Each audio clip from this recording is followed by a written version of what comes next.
Welcome to the Faith and Work podcast, where we explore what it looks like to live out your faith in the middle of your everyday life. Whether you're leading a team, managing a household, finding purpose in the small things, or driving a van, each week we will look at practical ways to bring God into your work, into your leadership, and your daily routines. Because faith was never meant to stay inside the walls of a church. So grab a coffee and lean in. Let's learn what creative ways that God is inviting us to live out our faith right where we are. If this podcast encourages you, I would love for you to share it with a friend or a coworker. Let's grow together in our faith and work. Welcome to today's episode of Faith and Work. I have had notes for this episode in my notebook for months. And honestly, it's a topic that I've wanted to talk about, and something else will happen in the news and I'll think, oh, I really should have talked about that. And then something else will happen. I think, oh, Carole, you've had those notes. You could have been talking about this. And I've avoided it because I wanted to make sure that I was recording it with the right attitude and the right mindset. When I am passionate about something, it is easy for me to bulldoze through, and I don't want to do that with this topic. I know it can be a sensitive topic for a lot of people, and people are passionate on all different sides of this. So today, my heart is that we will talk through all the different perspectives and that you will be very informed when we finish today's episode, and that you'll be able to make the decisions that are best for you and your family. Today, as we dive into the danger of Christian cancel culture, I want to examine the pros and cons. When should we? When shouldn't we? I want to look at the reasons that we feel the need to cancel something. I want to look at a biblical perspective. And at the end, we will close out with some questions that we can ask ourselves to determine what is right for you and your family, and how we can move forward when everyone around us feels like they're canceling something and we feel like we should join in, but should we? Do we really need to? Is it right for our family? Are we doing it out of guilt? What's the motive? So let's dive right into Christian cancel culture. I don't know if you saw in the news recently, but Chip and Joanna Gaines were the highlight of everything that I was seeing on social media. It was a very big deal. And I had to really dive in because I honestly didn't know what it was even about. I kept seeing all this stuff about people were canceling their trips to Waco, and it was such a big deal. And then I saw other people support Chip and Joanna Gaines, and then I saw other people say they couldn't believe that they were compromisers, and I was so confused. So I started diving into the issue with Chip and Joanna Gaines, and I started reading some of the comments that people were writing, pro, con, everything in between. Not just one perspective, not just one angle, but really trying to look and gain perspective of why everyone was so upset, and then looking at the other side of it, of what was really going on. So the issue at hand was that Chip and Joanna Gaines have a TV network. On that network, there's a show, and it's a show about people who live off the land. And on that show, in one of those episodes, is a same-sex couple. And Chip and Joanna Gaines never said anything negative or that they were pro-gay marriage, anything like that. They just had a same-sex couple on the show. So I have a lot of feelings about that because Chip and Joanna Gaines have a business that they run down in Waco. They have TV shows they produce. They have children that are now college age. I think the youngest one is maybe 4 or 5 at this point. Maybe, I don't know. Anyway, they have a family of their own. And when I think about a mom and a dad producing a TV show about families, and they have a couple on the show that offers to be on the show, they fit the demographic of the type of people that they're looking for, and the casting thought this couple was a good idea, and they were on the show. Whether we agree with same-sex marriage or not, Chip and Joanna Gaines having someone on their show, whether I personally think that people that are of the same sex should not get married according to my biblical beliefs, I don't have a good gut feeling about boycotting someone who had someone on their show that was married. Let me tell you why. That might strike you as surprising, maybe not. I don't know where you stand on this issue. But the point that I want to make today, and we'll talk about several examples. This was the one that for me, I wrote it down. I thought, no, I've got to talk about this. As uncomfortable as this topic of cancel culture is, I've got to talk about it. Because here's what's interesting. There was a letter written. I don't know who it was written by. I did not write it down. But there was a letter written by a believer, and they published that letter on social media, and everyone was sharing that letter. And I'm sure there was multiple. One of the ones that I read was written by a Christian, and the Christian said, I feel like you owe us an explanation because we made you rich. You owe us an explanation because we don't believe that same-sex marriage is biblical. And now you have now put them on your show and glorified it. And therefore, you owe us an explanation. You need to come on here, justify your actions to us.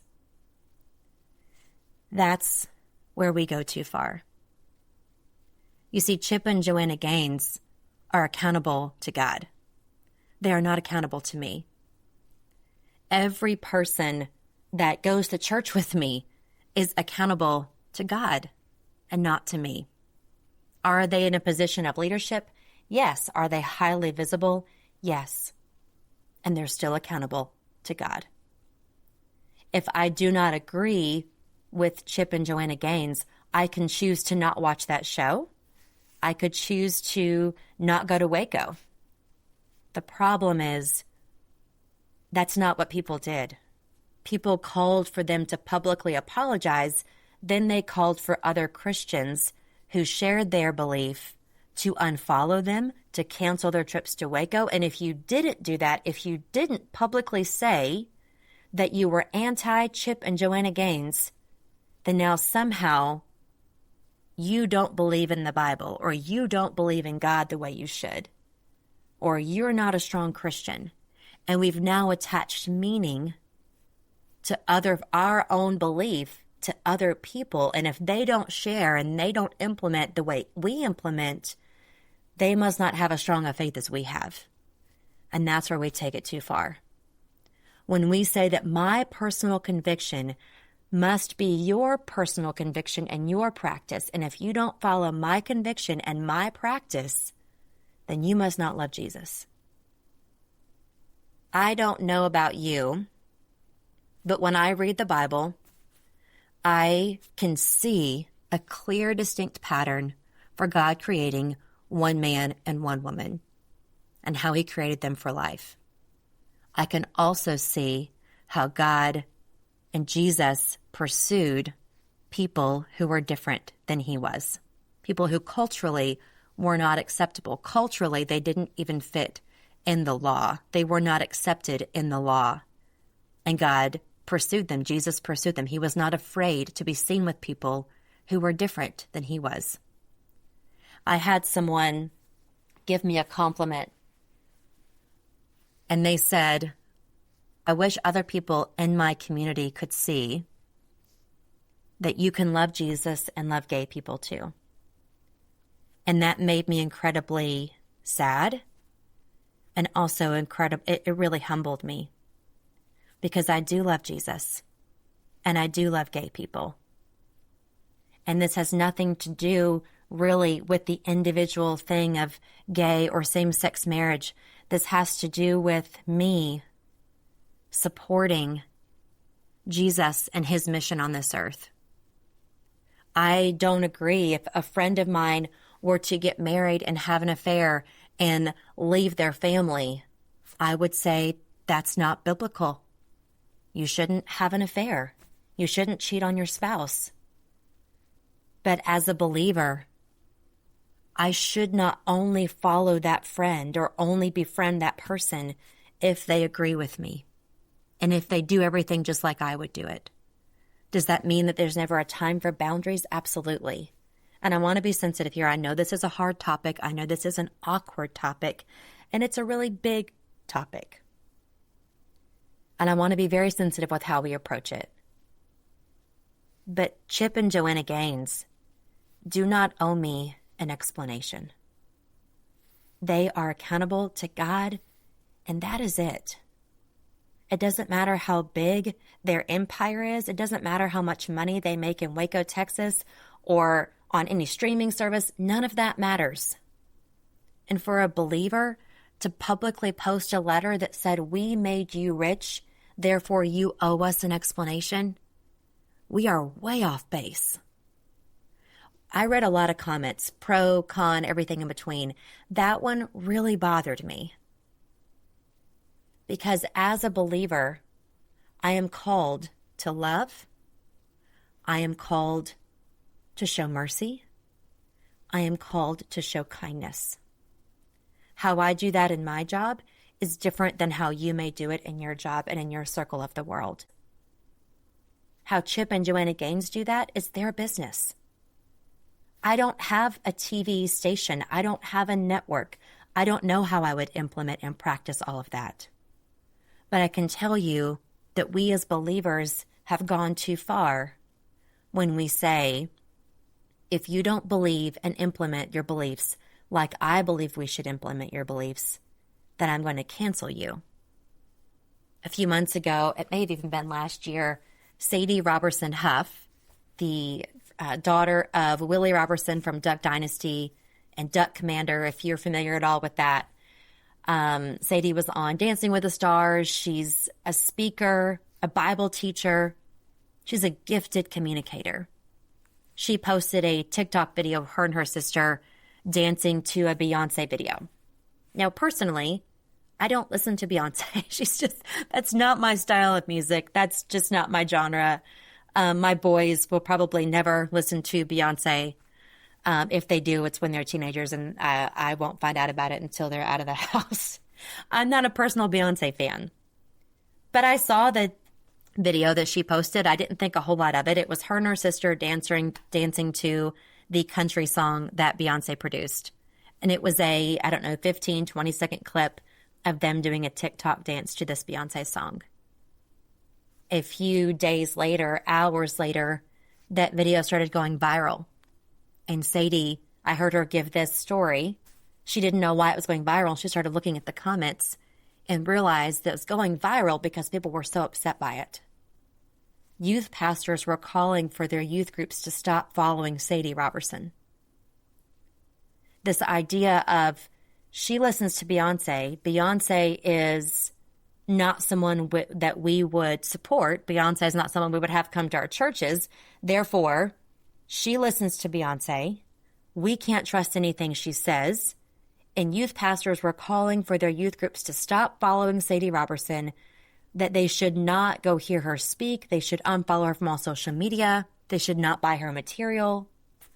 That is negative Christian cancel culture.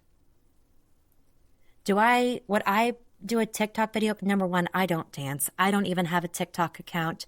I don't know how to do any of that. You do not.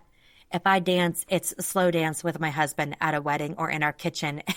I don't do choreographed dances. It is not my spiritual gift. But should I call for everyone to boycott Sadie because she made that decision? Who is Sadie accountable to? She's accountable to God. Is she a public figure?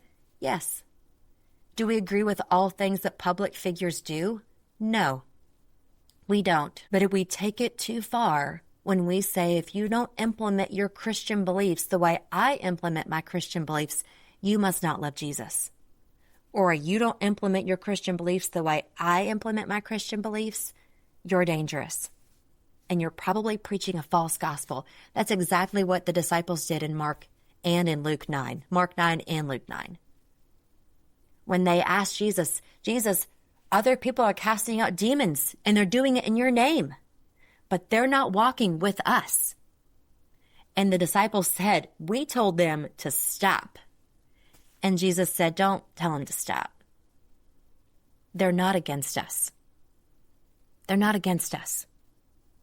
And Jesus rebuked that spirit in them. And you have to imagine that time right when the disciples asked this, it was in the same chapter of the Bible where Jesus had just cast out the demons from the young boy who was filled with demons, and his parents brought him, and they said, we've taken him everywhere else, and no one can cast out these demons. I can only imagine how afraid and scared they were. And they said, your disciples tried, and they couldn't. And then Jesus prayed, and he cast out the demons, and the boy was miraculously healed. And right after that, the disciples said, how come you could do that and we couldn't? And he said, this comes only from prayer and fasting. And then they said, well, just so you know, someone else was casting out demons in your name. And we told them, but they don't walk with us. And we told them to stop. And he said, they're not against us just because they're not walking with us. I may not listen to Beyonce. And I don't have a TV station where I have to make the decisions of, does everyone on that station need to align with my biblical beliefs or not? I don't have that kind of responsibility on my shoulders. But we need to be very cautious as we think about the people who do have that responsibility on their shoulders. How many times before we have reposted something or commented on something or liked something or we've shared it or we've sent a screenshot to a friend and we've said, hey, can you believe they did this? Can you believe so-and-so did blank, blank, blank? We have not stopped and prayed that they would have wisdom on how to navigate it. We've said, hey, you say you're a Christian. You should do what I would do because I would not do that. I would not support people who believe in same-sex marriage. I would not post a video of Beyonce. Okay, that's great to know. But instead of stopping and saying, God, Sadie is a really young influencer. Give her wisdom as she makes these decisions.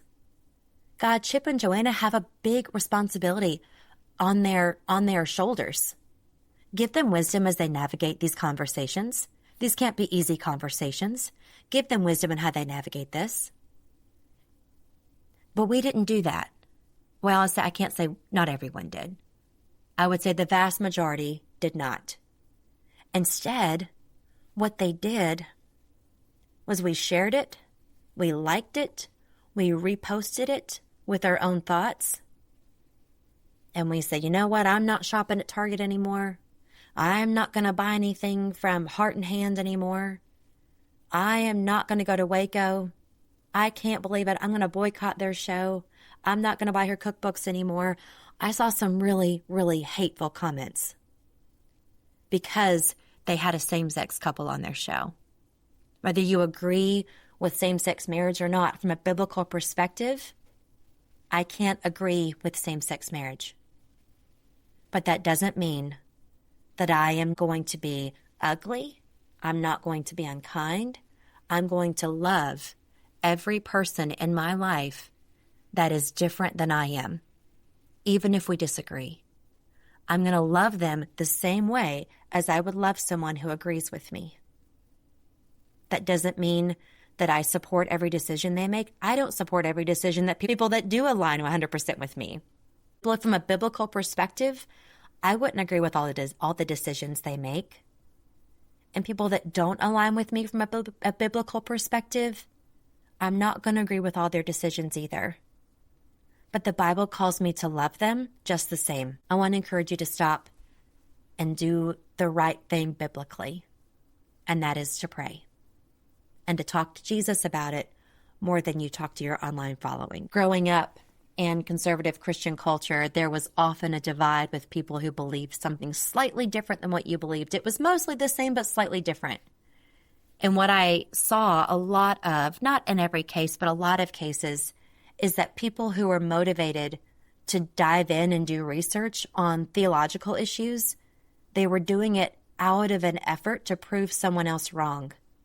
So for many, many years of my Christian life, I never wanted to study theology. I had no interest in diving in to a theological debate or conversation because it always felt so divisive to me.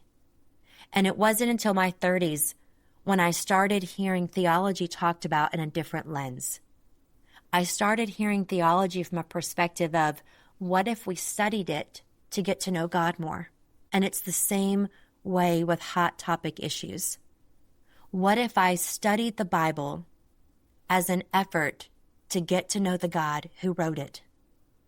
What if, as a daughter of God, I studied it just to get to know my God? When we start deep diving into research, we start sometimes going down a rabbit trail to prove ourselves right and to make ourselves feel better about our reactions or about our decisions, our emotions. If we're angry about something, we can start going into a deep rabbit trail of research, and the research is not to learn, it is to justify. And that's not right. Recently, I saw a reel on Instagram that I just strongly disagreed with. And I so wanted to, someone that I know had shared it. And I thought, I cannot believe this. It's just not historically accurate. It's not biblically defensible. And I wanted to go back to the original person who posted it, and then I wanted to comment on it, and I wanted to tell them how wrong they were. And I thought, no, that's too far. I won't do that. But what I will do is maybe I'll just make a reel myself, and I'll explain why this is so wrong. And man, I was fired up making this reel. I had made all the different clips. I was putting it together. I was putting music behind it, adding all the stuff. And I kept having audio issues with the different clips. And the Holy Spirit kept telling me, are you really going to post this video? Is this really how you want to use your voice? Is this what I've called you to do? Is this part of living out your faith at work? And I kept editing, and I just kept thinking, well, Lord, but this isn't right. Biblically, this is not right. But my motivation was wrong. And I had to stop editing, and I deleted it. And I never published it. The video was talking about the historical background of women in the workplace, and they quoted some things that historically were not accurate. And then they started talking about some biblical things, but they were, again, not accurate. And it frustrated me. And in the video, I said, if we're going to get fired up about anything, let's get fired up about what God has for us to do. And I was doing the exact opposite of that by even taking my time to create content. And that content was literally made in defense to try to defend what God's called me to do. And I thought, okay, Carole, God's called you to speak and to stand up and to have a voice and a passion for living out your faith at work. This is not part of that. You don't need to defend your call. You just need to go do your call. And so I deleted it and moved on.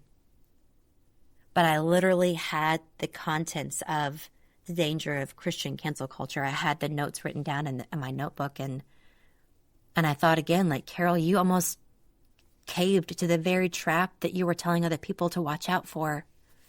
Did I pray for that girl? No, I didn't. Did I stop and say, God, where did she get that? Who told her this was true? Did she read the Bible at all? Because it feels like from that perspective, she would have easily seen that that's not right. And instead of stopping to pray that God would send someone in her community to gently speak up and say, you probably had really, really good intentions here, but you missed the mark on this. I don't know her, and I have no connection to her at all. And maybe one day, if I can get less fired up about that specific reel, maybe one day I could reach out. But I was not in the right headspace to do it then. I was fueled by frustration and not fueled by compassion. And that's something we have to be mindful of. I'm not saying that there aren't times that we need to speak up. And there are not moments when we need to call out sin, or there are moments for us to use that voice and to speak up. But first, before we use our voice, we need to get on our knees.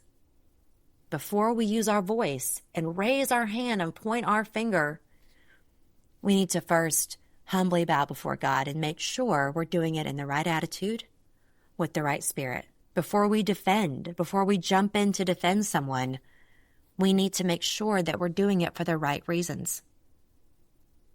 David and I both grew up pretty conservative, but several years ago, someone added me to a Facebook group called The Recovering Fundamentalist.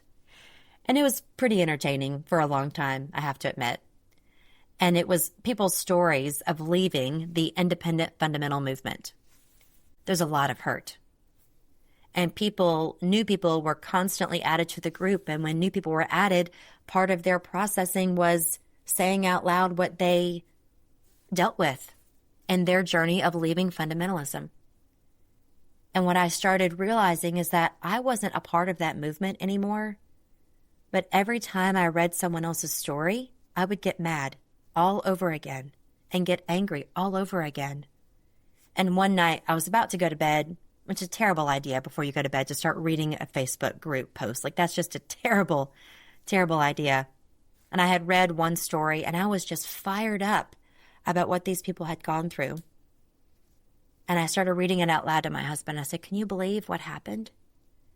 And he looked at me and he said, "Carole, why do you even read this stuff?" And it was convicting. And I realized that I was staying stuck reading these posts for a group that I wasn't even a part of anymore. And part of my healing journey had to be walking away from that level of negativity, because those people were healing. But part of my healing was to step away because I wasn't there anymore. I was in a much better place with God. I was in a place where I was healing. My relationship with God was stronger than it had ever been. I was reading my Bible. I was diving in. I was feeling so connected. I was in a good church culture. I was in a good place. But every time I read one of those stories, it was like being drugged back into all the drama that I wasn't even a part of anymore. And the next day, got out of that group. And I'm not saying that group is bad. There's a lot of groups that help a lot of people recover from things. But when I was in that particular group, it just felt like story after story after story. And then it was just gas on the fire and people stayed angry. And I didn't want to stay angry anymore. I needed to walk away and to heal from that. And sometimes when we read stories of other people's hurt and we read stories of what other people went through, it can make us again feel justified in our actions to be unkind to people. And we think, well, so-and-so from this same group, they are also independent fundamental Baptist. Therefore, they must be awful like the group that so-and-so just talked about in this Facebook group over here. And we can use that to justify actions to treat people poorly. And that is not the example that Jesus set for us in the New Testament. That is not the example that we see anywhere represented in the Bible. We feel emboldened, not for God. Not for God. We feel emboldened because people don't practice their faith the way we think they should practice their faith. That's what hurts me so much, is that we are causing a divide. We're literally causing a divide where there doesn't need to be a divide. Instead of saying, I'm gonna stop and pray about that. Or I'm gonna call that person directly. If I have something with my brother in Christ specifically, instead of calling them and dealing with it, with me and that person, I tell other people what they did, and then I shun them, or I block them on social media, or I tell other people what an awful person they are, or what a terrible businessman they are. And that's not biblical. If you follow the Christian music industry, you've probably seen the story of Forrest Frank. Forrest Frank is a up-and-coming major Christian artist that has just taken off in the last couple of years. God has just used that young man in a way that is unlike anything I've ever really seen when it comes to young Christian artists. Recently, he had an injury where he broke his back. And there were other Christian artists who were making videos that were on the humorous side. One was serious, and then after that, they kind of started to turn humorous. And because of the serious nature of Forrest's injury and the miraculous recovery that he had, when those humorous videos were made, that really cut him pretty deep because of how serious it was. And if you're on social media with somebody, there's no way to know what's really going on in their heart and their life. We're not there for the day-to-day to see what the day-to-day actually looks like when someone is traveling through a health journey. And what I appreciate about these other videos that were made in a humorous, light nature, I saw several of them, and I didn't think a whole lot of it. I thought, oh, that may be a little too much. That humor may have gone a little bit too dark. I didn't think that it would be offensive to Forrest, but I'm not Forrest. So what happened was, and how it all played out, was that Forrest contacted those individual artists one-on-one, and they had a phone call.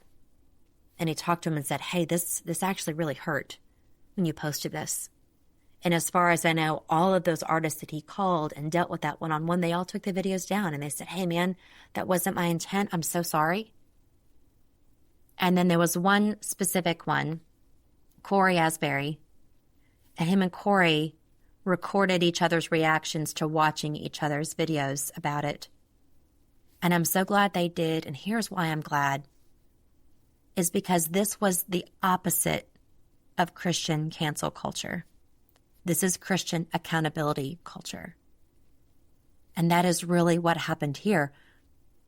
Forrest went straight to Corey and said, hey, this is too far, man. And Corey called him. Then they both made a video about it. Because it was public, they handled it publicly. Their offense was between each other, but a lot of people saw it. They recorded it. They apologized to each other publicly, and they moved forward. They're friends now, and they post videos together, and it's a beautiful thing.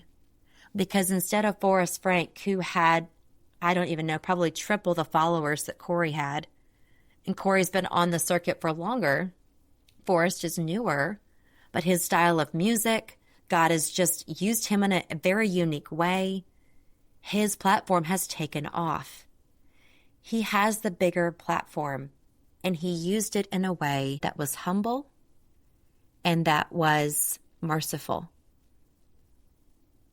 And when we think about all of you, each individual person, each individual heartbeat listening to this podcast, every state represented, every country represented, we all have a community and a platform.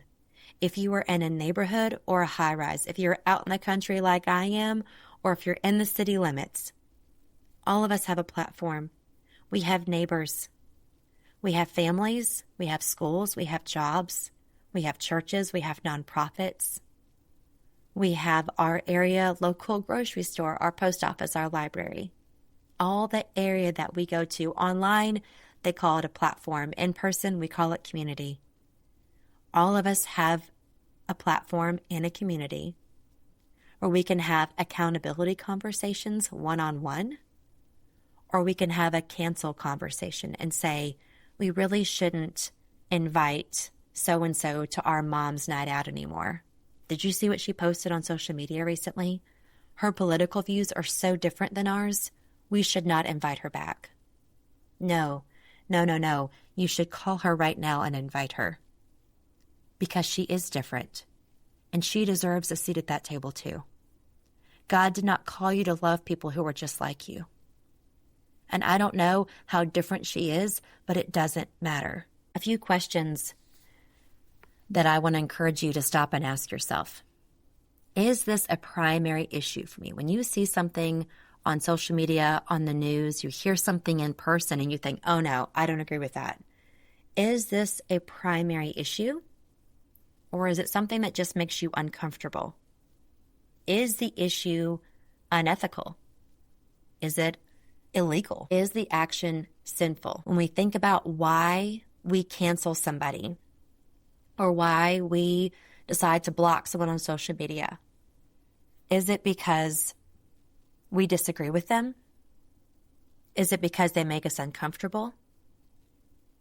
Why? What motivates us to do that? Before you hit cancel on somebody, figuratively and literally, before you block someone, before you take someone out of your phone, before you stop inviting someone to the mom's night out, before you stop inviting the businessman to lunch because he doesn't agree with something else that you said and he challenged your perspective, and now he's not going to get invited anymore back to the lunch. Before we decide to do that and we have this mindset of, you disagree with me, therefore I will not put myself in your presence. Christian cancel culture is so much bigger. It is so much bigger than the Sadie Robertsons and the Chip and Joanna Gaines of the world. It is so much bigger than the Forrest Franks of the world. And it's even bigger than my little reel that I had to delete because I was responding out of an unhealthy emotion and motive. Christian cancel culture happens when we don't like that someone challenges our point of view and we avoid them. When we're not solid enough in what we believe to defend ourselves and we don't like it, so we just cancel the whole thing. That's the problem with Christian cancel culture. We can easily label something as a standard or a conviction and use it as an excuse for how we treat people, and it's wrong. A standard or a conviction is between you and God.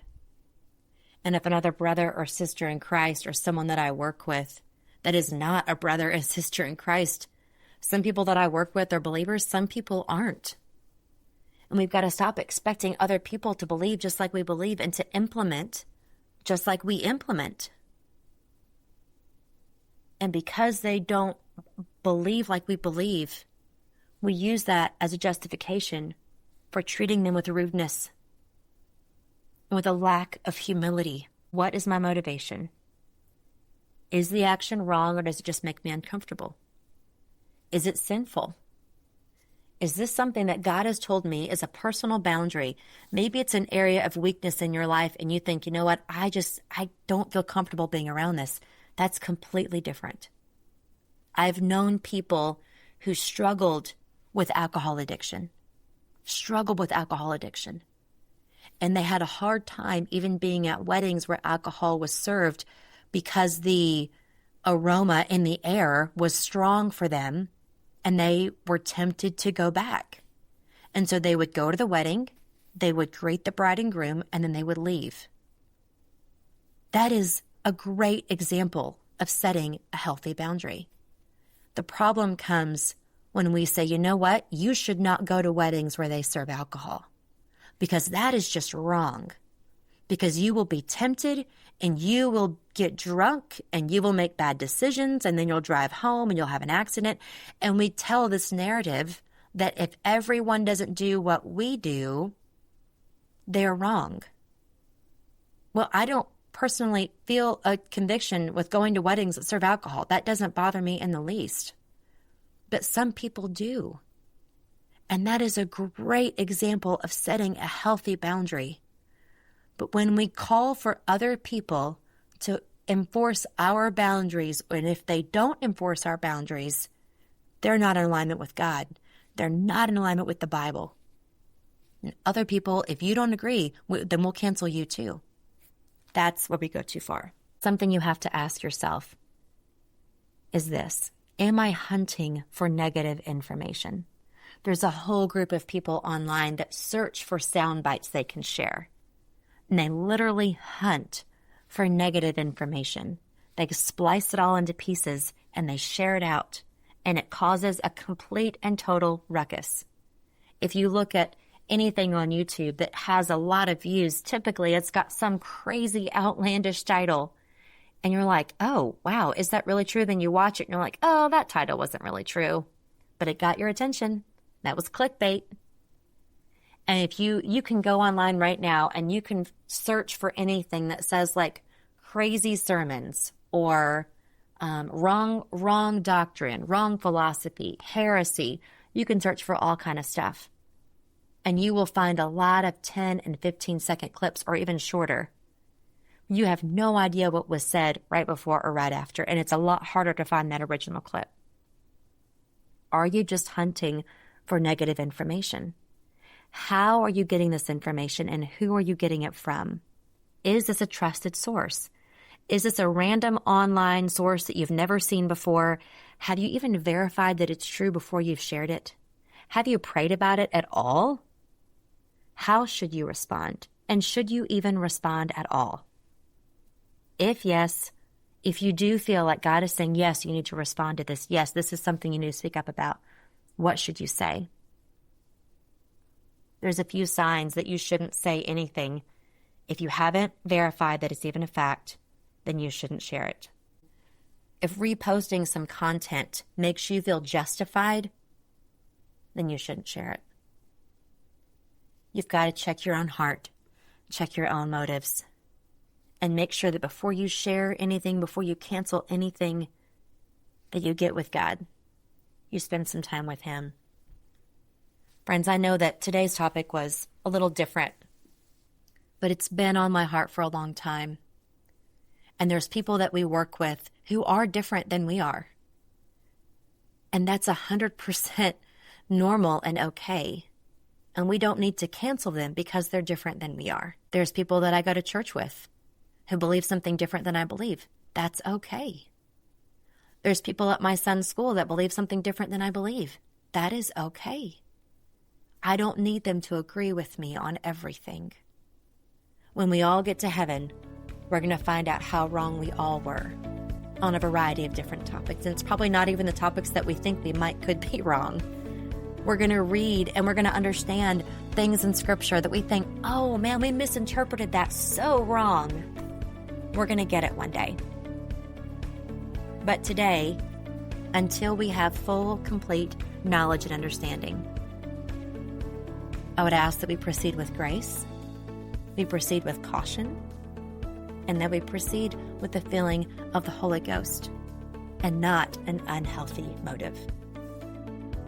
Thank you so much for joining me on today's episode of Faith at Work. If today's conversation encouraged you, I would love for you to share it with a friend or a coworker. And I would love to hear what you think. So you can text me at 615-669-3209. I would love to hear your thoughts, your feedback. And if you have questions that you would like answered on a future episode, leave me your name and the city and state that you are reaching out to me from. That number again is 615-669-3209. I would love to hear your thoughts. I look forward to being with you again next week. Until then, let's keep living out our faith at work.